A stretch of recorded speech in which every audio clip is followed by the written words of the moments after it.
child, my grandmother used to warn me. She used to ask me not to go near the river after dark. She said that she roams near the river at dusk, the weeping woman, La Llorona. I didn't pay much attention to what she said.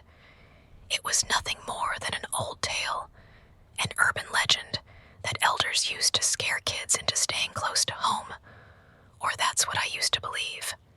It happened 10 years ago. I was 16 at that time.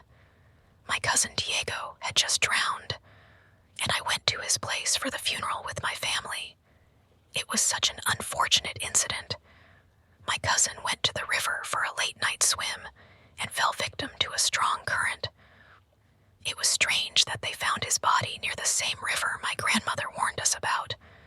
So, the incident quickly became the talk of the town. Locals started saying things like the river was cursed and whatnot. They said that this wasn't the first incident, and there have been many incidents like this before, but they stopped and hadn't happened in a while.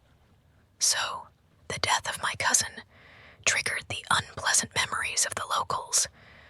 But I could feel that people weren't comfortable talking about it. They would just whisper, as if they were scared to be heard. The things I was hearing were just too much for me. They made my heart heavy and brought a feeling of unease. So, the night before Diego's funeral, I snuck out. I was unable to sleep. Things people were saying played in my head in a loop. So, I went out to get some fresh air. I was walking, lost in my thoughts.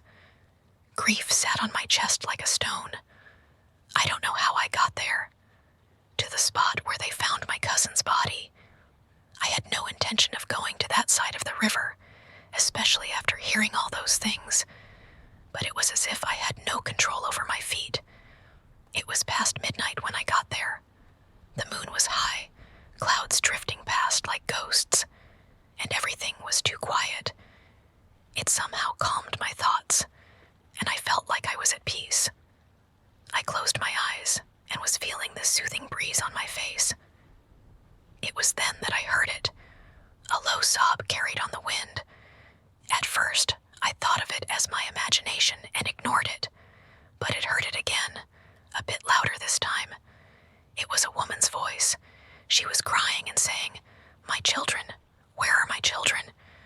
I stepped closer to the riverbank to see if someone needed help. The air grew colder, and then I saw her. She was knee-deep in the water, black hair clinging to her face. She was wearing a white dress that was soaked and a bit torn. She was looking down and sobbing, so I couldn't see her face properly. I went closer to ask if she needed help. Suddenly, she stopped sobbing, and the silence sent chills down my spine. She lifted her face slowly, and what I saw made me freeze in fear. Her face was hollow, eyes sunken black, mouth stretched unnaturally wide. She raised her hand. She pointed at me and said, "You took them."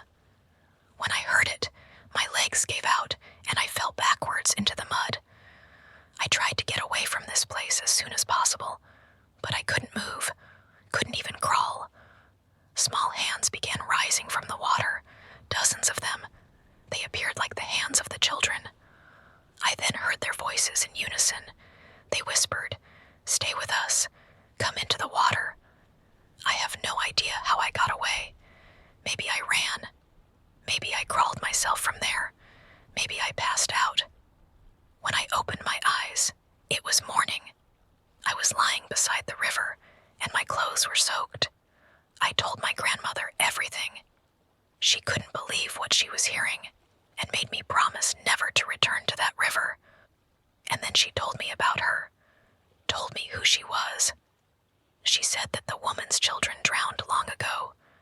Now she wanders near the river after dark. If she finds you alone, she will drag you into the river. They call her La Llorona.